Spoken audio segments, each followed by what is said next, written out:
Our guest today is Mr. Alec Warren, and he's the superintendent, and also Mr. Seth Lemoyne. He is the Vice President of Special Projects, and they're here today to share with us the various types of things that Lemoyne Company is doing for the community and for veterans.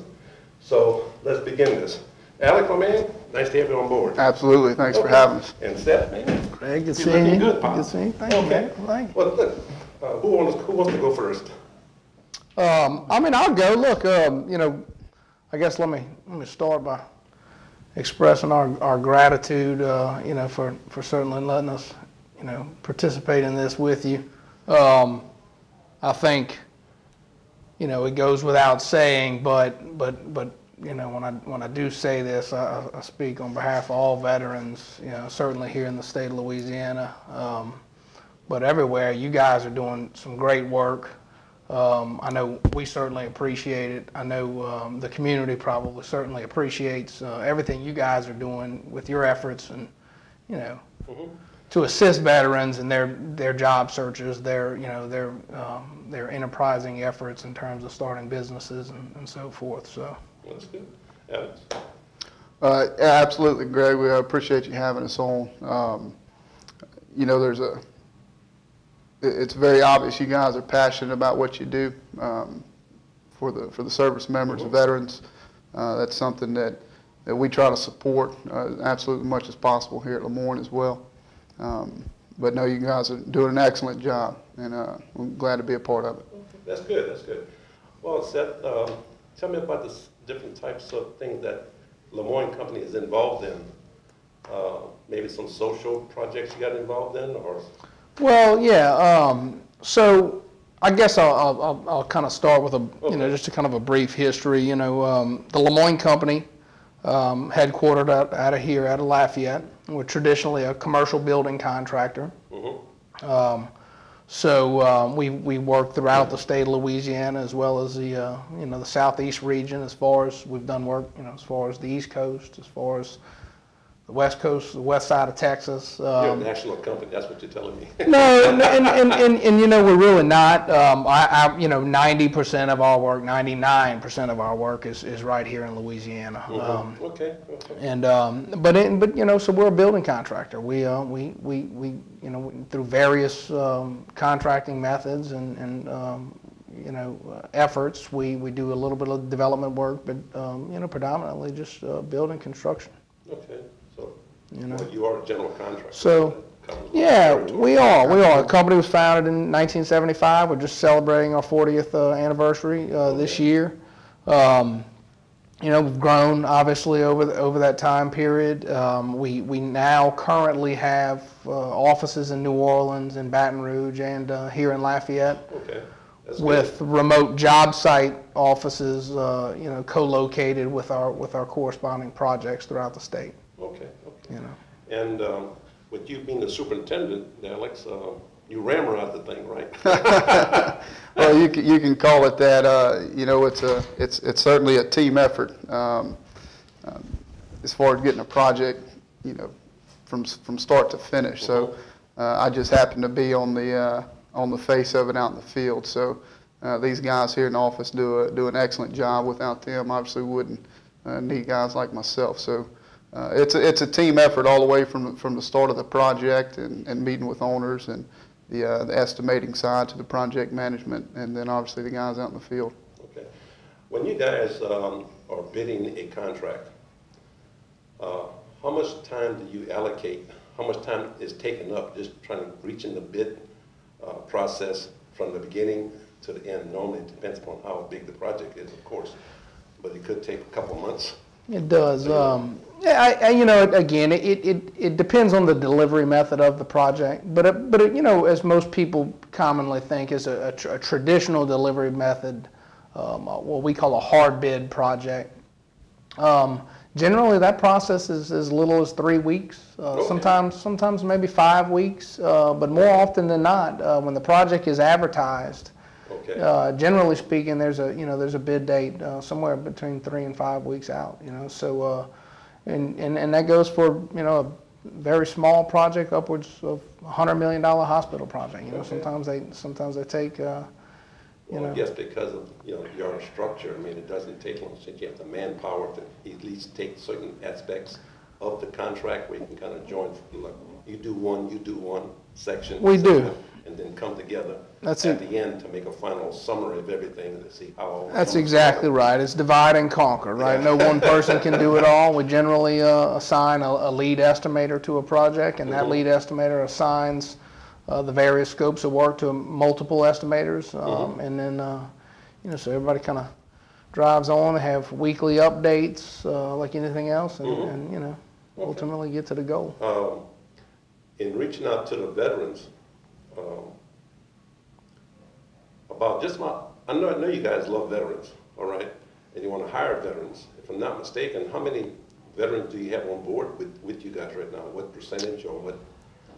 I'm not positive the current number, but we generally run somewhere around 10%, 10% of our of our employment, and it's part of that is due to our efforts to hire veterans, and another part of that is just I'll just say the great people of Louisiana. We as a culture.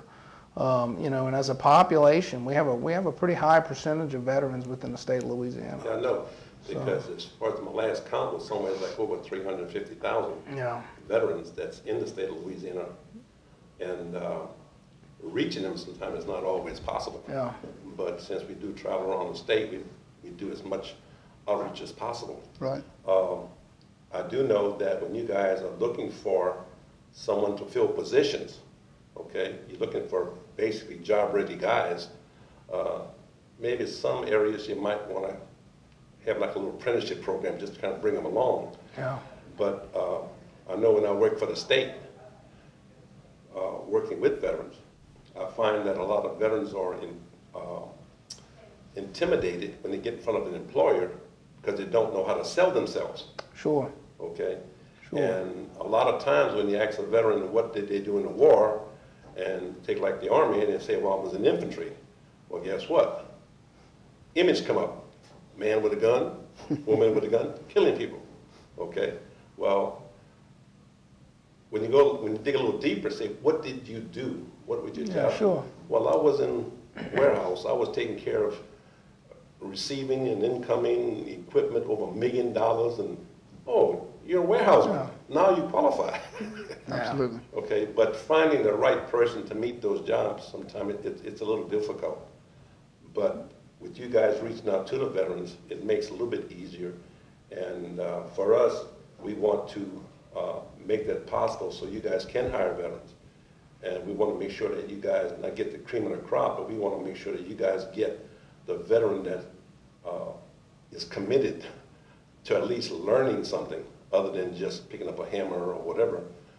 We want them to think of career. Absolutely. Rather than just the job. Yeah. Can you go any further with that? I mean, that's the great thing, about the veterans and the servicemen, Greg, like you said, is the amount of cross training that they get. It's not always, not everybody necessarily. All they did was a rifleman. Yeah.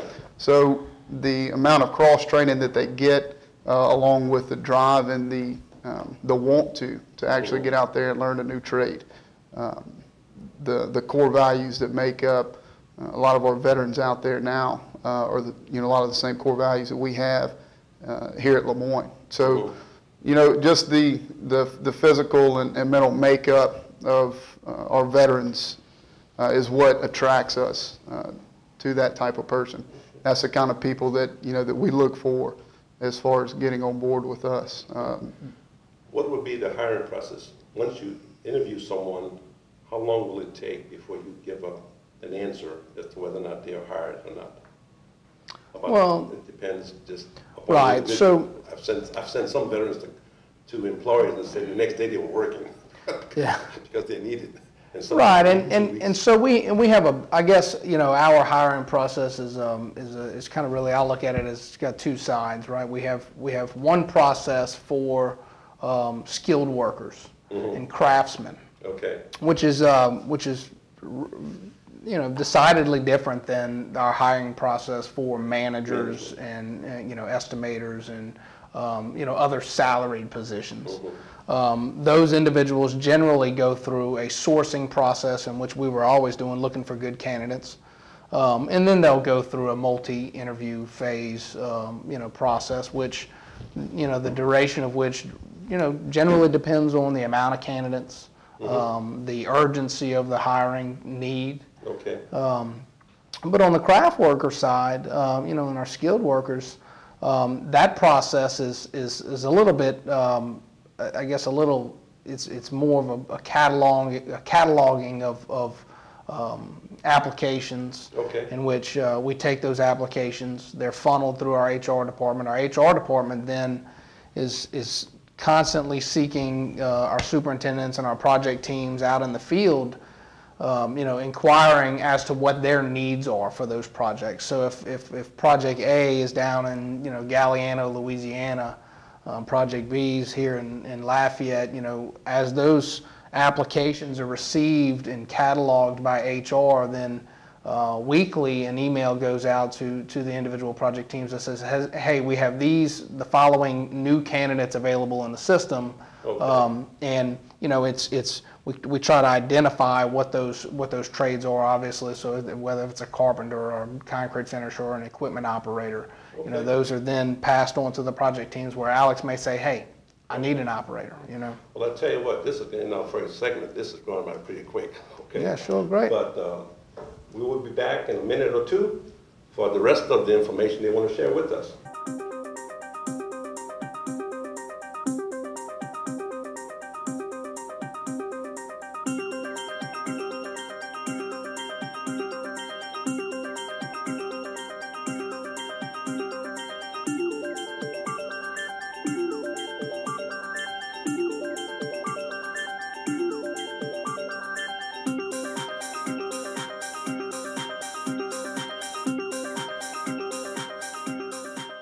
All right, we're back, ladies and gentlemen, with the Lemoyne Company, and let's see what will happen next.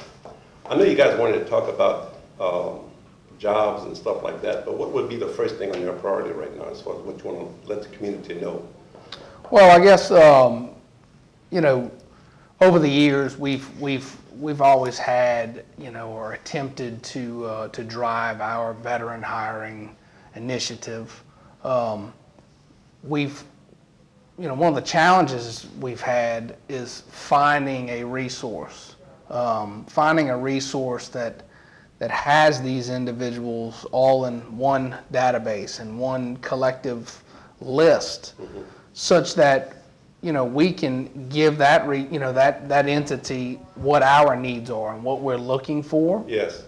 And be able to determine, if there are individuals already in that system that could qualify for work that we have, or that are willing to be trained for work that that we have. In other words, if we have a need for heavy equipment operators, which is a very the military has engineering units all over Yes. all over DOD have heavy equipment operators, field engineers, surveyors, carpenters. Those types of things. Those jobs are very applicable to what we do in the civilian world. Right. However, there's never been at least we have not yet found, that resource that can basically give that information to us to make it easier for businesses such as ours to go hire those veterans. Right. And so, right now we have projects all over the state of Louisiana, and each of those projects probably have a varying degree of need in terms of human resources, right? Okay. In terms of human capital. But so we would encourage any of your viewers that happen to be looking for work and happen to be looking for work in the construction field, to contact you guys.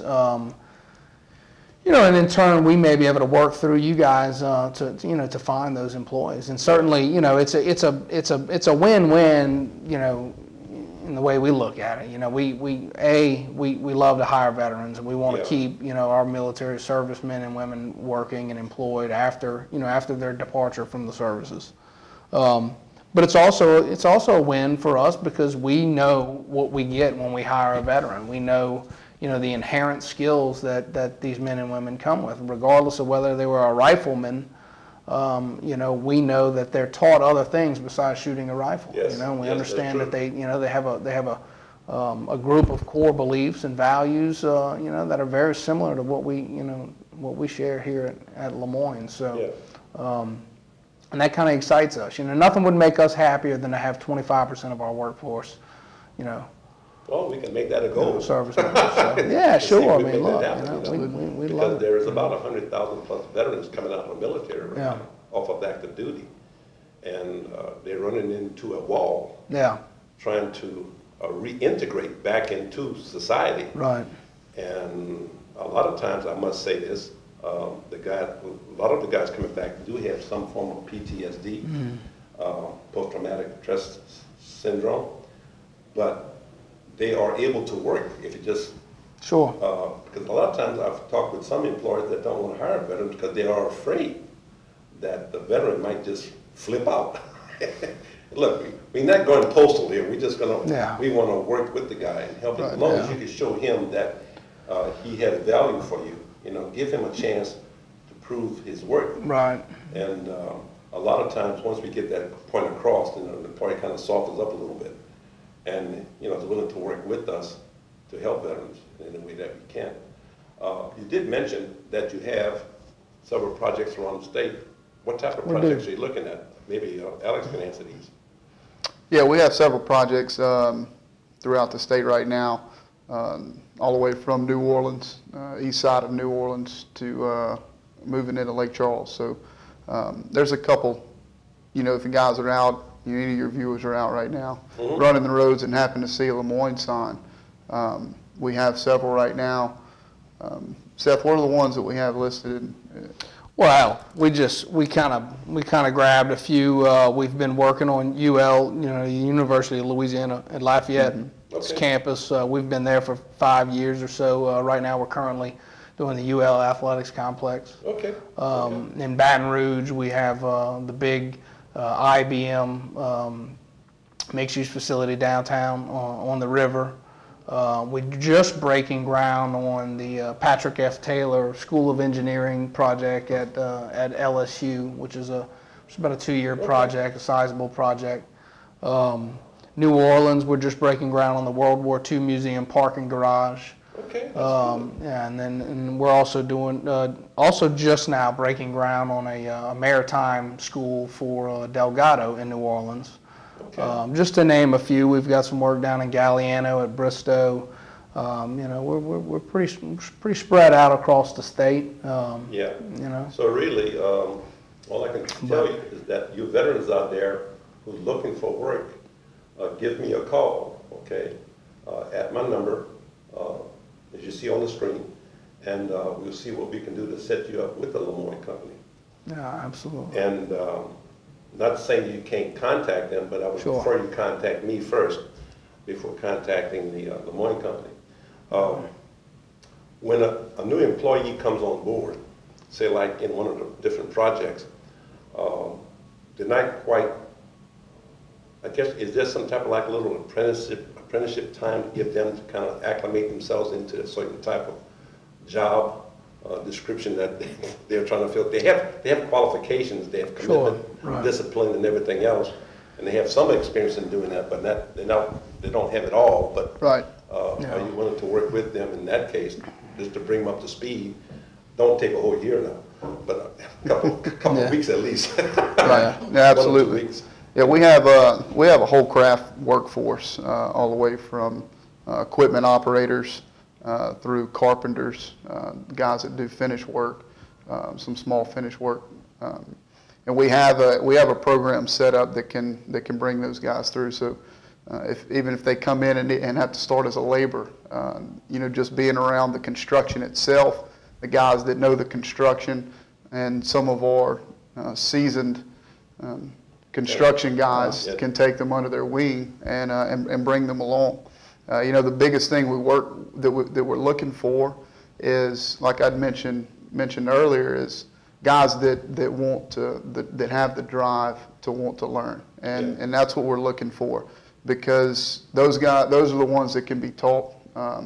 You know, these veterans that are coming out, they want a mission, you know, and that's what we have for them. Absolutely, absolutely, and we have that to offer, and you know, if they can come in and get with you, and we can get them rolling, there's plenty of opportunities. You know, there's no limit. You know, sky's the limit as far as a career path, all the way from a laborer. We have superintendents here now. Some of our best superintendents that started off as laborers. So there's certainly a career path here, whether it's in the field or would like to eventually get into some of the, you know, the superintendent side, or maybe even office side. I know there's a lot of veterans out there now that are doing, going back to school and just now getting out of school, you know, have gone through.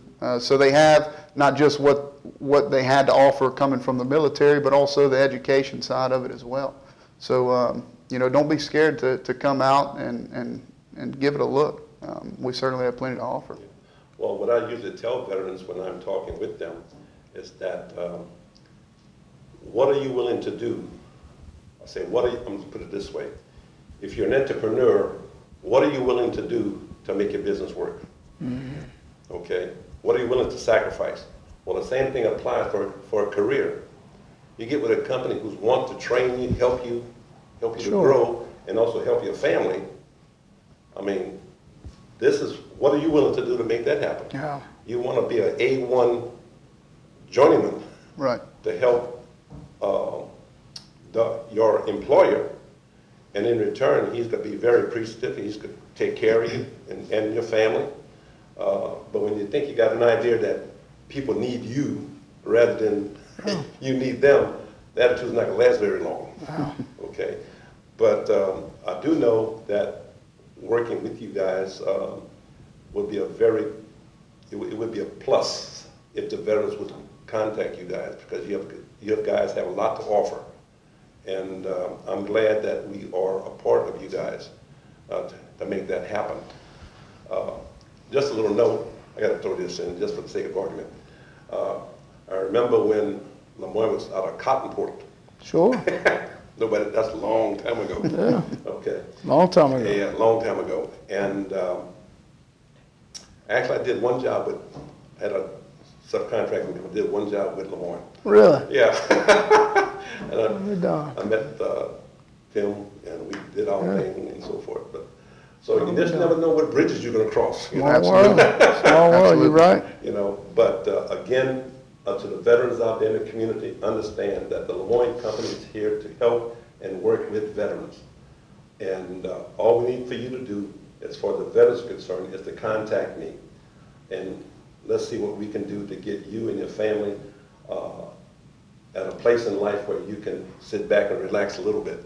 You know, we like to say, the saying goes that you don't leave a comrade on a battlefield. Well, guess what? Regardless of what condition you bring him back. That's right. Well, guess what? On the battlefield of life, there is no, you're in a battlefield. Sure. Well, hopefully we can take you from one part of the battlefield of life to another part where it's better. Absolutely. And hopefully that we can make that work. Well, guys, okay, well, this is going to wrap up this segment here. And I want to thank the Lemoyne Company, especially Slett and Alex here, to give us this information. And see what we can do in the future, man. Well, Greg, thank you. Make things going. Absolutely. Okay.